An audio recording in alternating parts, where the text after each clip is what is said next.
পেনভিশন TV presents. যুব সমাজ, ছাত্র সমাজ যারা মিডিয়াকে দেখছে গোপনে, এই ব্যাপারে আল্লাহর কি নির্দেশনা, তা কি পরিমাণ শাস্তি হবে? এই যে গোপন পাপগুলি করে যাচ্ছে, গোপন পাপ যারা তাদের কাছে আসলে কোনো মেসেজ নাই, এরা আসলে আমরা একটা রাসূল সাল্লাল্লাহু আলাইহি ওয়াসাল্লাম অত্যন্ত স্পষ্ট ভাষায় বলে গেছেন, যারা গোপনে গুনার কাজ করে এদের প্রকাশ্য আমলগুলো বরবাদ হয়ে যায়।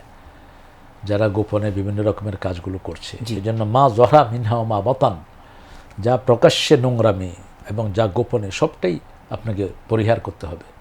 এবং পরিহার না করলে আপনি প্রকাশ্যে যে আমলগুলো করছেন এগুলো আল্লাহ বরবাদ করে দেবেন। আল্লাহ, এই জন্য আপনি গোপনে আরও বেশি করবেন। প্রকাশ্যে আপনি সলাতে যদি 5 মিনিট থাকেন, তাহলে গোপনে থাকবেন 20 মিনিট, তাহলে বোঝা যাবে যে আপনার তাকওয়া ঠিক আছে, আপনার ভিতরে মুনাফিকি ঢুকে নেই।